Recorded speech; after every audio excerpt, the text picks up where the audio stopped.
The small gas station on the edge of town lived a quiet, almost invisible life. Expensive cars rarely stopped there. More often it was old sedans, dusty farm trucks, and taxis whose drivers knew every crack in the road. Olga came on shift early in the morning, when the asphalt still held the night's coolness and the air smelled of fuel and dry dust.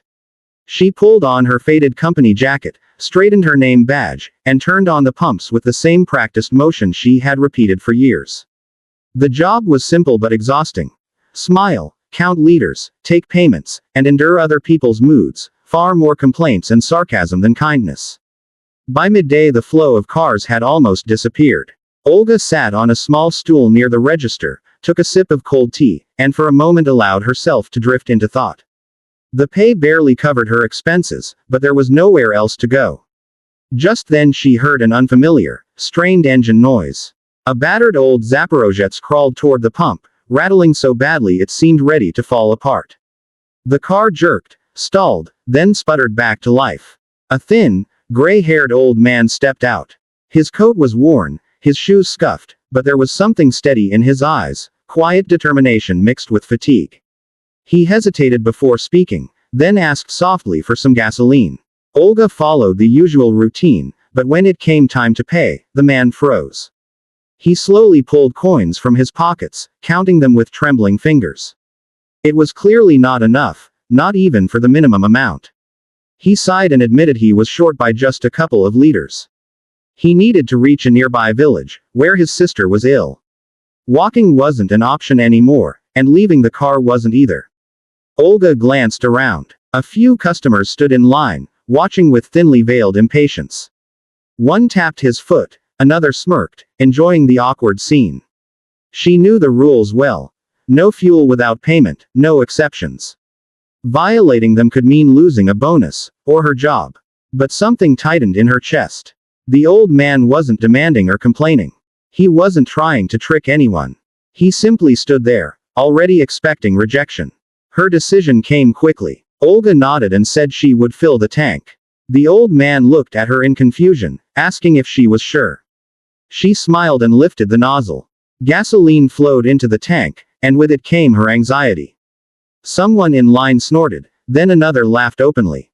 One man joked loudly that now the station was giving fuel away for free. Another said she must be trying to become a saint on someone else's money. The old man flushed red, murmured his thanks, and climbed back into the car. Before driving off, he looked at Olga and said quietly, "I'll come back. I promise." Laughter followed him as the Zaporizhets rattled away. The rest of the shift passed in a haze. The laughter echoed in Olga's head, louder than the old man's words. She knew there would be consequences, but she tried not to dwell on them. The next day she was called into the manager's office. It was a small, stuffy room that smelled of cheap coffee. The manager sat behind his desk, eyes fixed on paperwork. Without much emotion, he informed her that a complaint had been filed. Fuel had been dispensed without payment. Olga tried to explain, telling him about the old man and his sick sister, but he cut her off. Rules were rules. Emotions had no place at work. The termination order had already been signed. She left the office feeling hollow. Her coworkers avoided her eyes, sympathetic but silent. No one spoke up for her. Olga changed out of her uniform, placed it neatly in the locker, and walked out of the station without looking back. That evening she sat by the window in her small apartment, staring into the dark. Money would be tighter now, and prospects were bleak. Still, when she remembered the old man's grateful look, she couldn't say she regretted what she had done. A week passed. Life at the gas station returned to normal. The manager considered the incident closed. One bright morning, several expensive cars pulled into the station. That alone was unusual. From one of them stepped an elderly man in a tailored suit. It took a moment to recognize him, but it was the same old man, now clean, confident, and composed. He was accompanied by people in formal jackets. The manager rushed out, smiling nervously. The man introduced himself and said he wanted to discuss the employee who had been fired for helping him. He explained how he deliberately drove around in an old Zaporizhets, dressed like a poor pensioner, testing how people treated him when he had no visible status or money. Most laughed, ignored him, or turned him away. Only one woman had helped him, knowing it could cost her. He spoke calmly, but every word landed heavily. Nearby customers recognized him and lowered their eyes in embarrassment. That same day, the manager was informed that his contract was terminated. The owner of the gas station chain, it turned out, was the very man everyone had laughed at. Olga received a phone call and an offer to return, not as a simple attendant, but in a supervisory role, with a fair salary. When she came back to the station, everything looked the same, yet felt different. The laughter was gone. People looked at her with respect. And she understood that sometimes a single act of kindness, done quietly and without expectation, can return when you least expect it. Stronger than mockery, stronger than rules, stronger than fear. The gas station sat at the very edge of the town, where the asphalt thinned into cracked concrete and the streetlights worked only every other night. It wasn't a place people noticed unless they needed something urgently. Travelers passing through preferred the newer stations closer to the highway, with bright signs and clean cafes. This one survived on locals, tired drivers, and vehicles that had already seen better decades. Olga knew the rhythm of the place by heart. She knew which pump stuck in winter, which customers paid in exact change, and which ones always complained about prices as if she personally set them. That morning began like hundreds before it. She arrived before sunrise, unlocking the side door while the sky was still gray and low. The smell of fuel mixed with cold air greeted her as she switched on the lights and machinery. She wrapped her hands around a paper cup of cheap coffee and stood for a moment, listening to the quiet hum of the station waking up. It wasn't a job she loved, but it was stable, and stability mattered more than dreams when rent and groceries waited every month without mercy. By late morning, the rush had passed. A few regulars came and went, exchanging brief nods and familiar jokes. Olga wiped down the counter, straightened a rack of oil bottles, and sat down for a short break. Her thoughts drifted, as they often did, to what life might have looked like if she'd chosen differently years ago. Those thoughts were interrupted by the sound of an engine that didn't quite belong in the present. The noise was strained and uneven, like an old man clearing his throat. Olga looked up to see a tiny, battered Zaporizhets crawling toward the pump.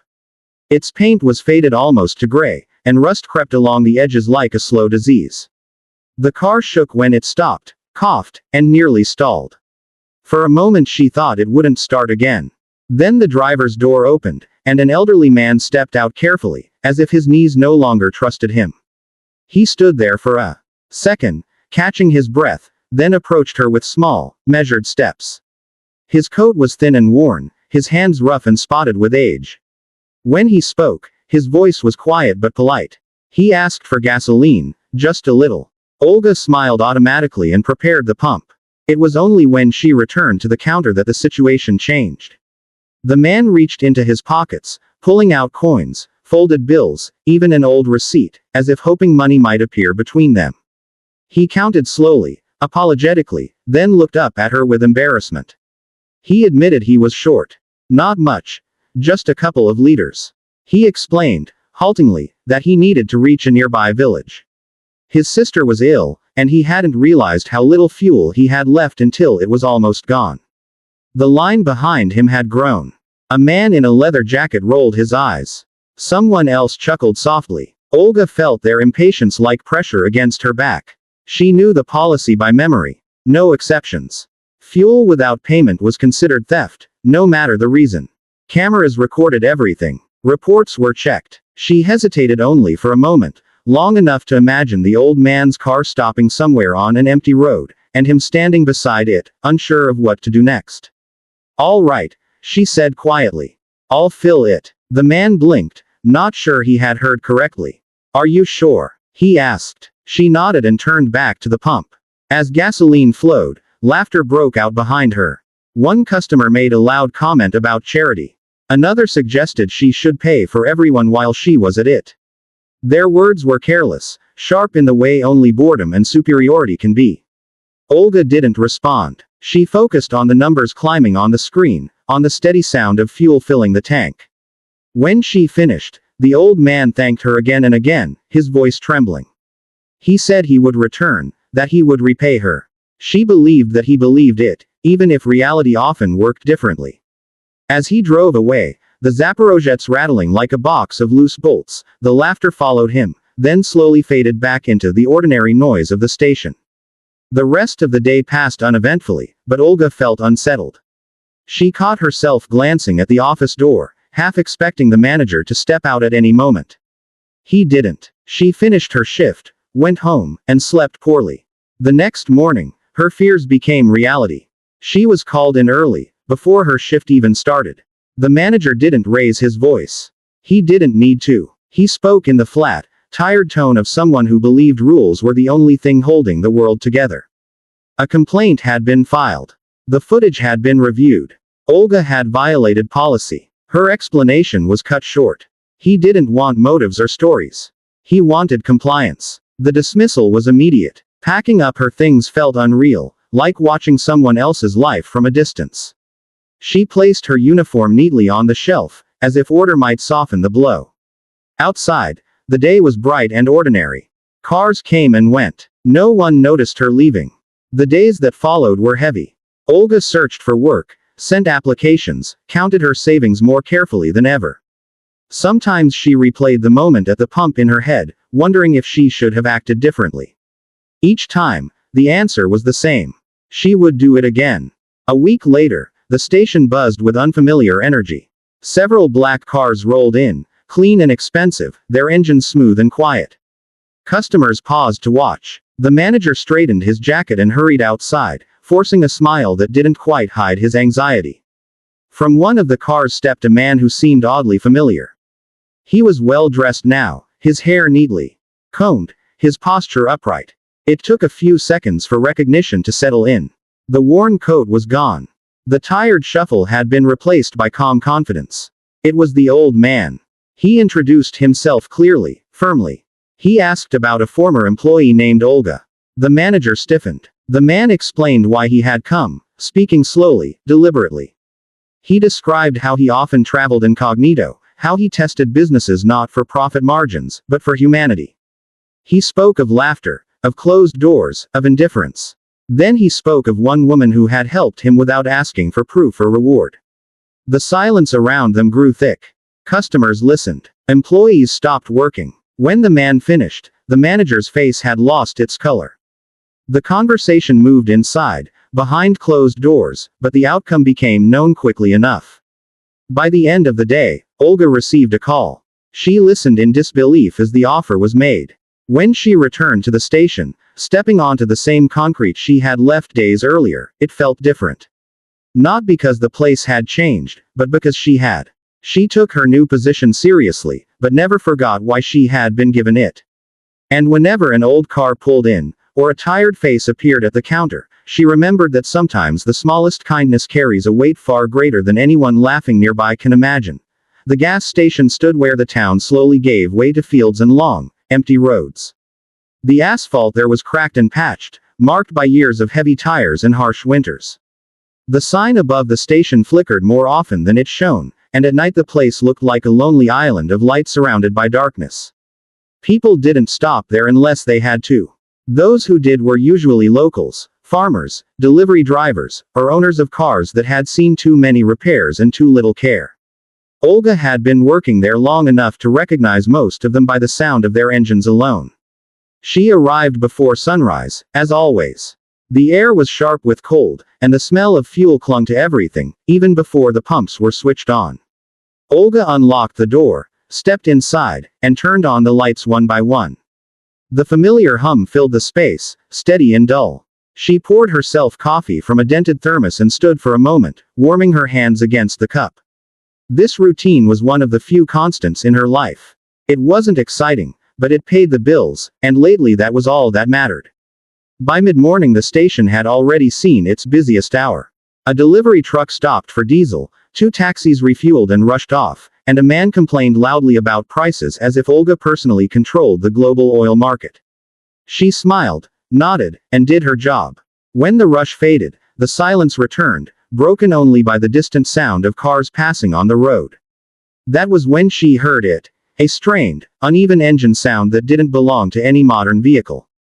It coughed and rattled, approaching slowly, as if unsure it would make it to the pumps at all.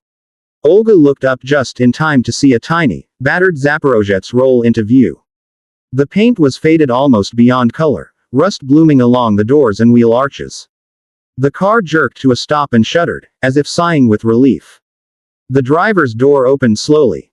An old man stepped out, careful and deliberate, like someone whose body no longer forgave sudden movements.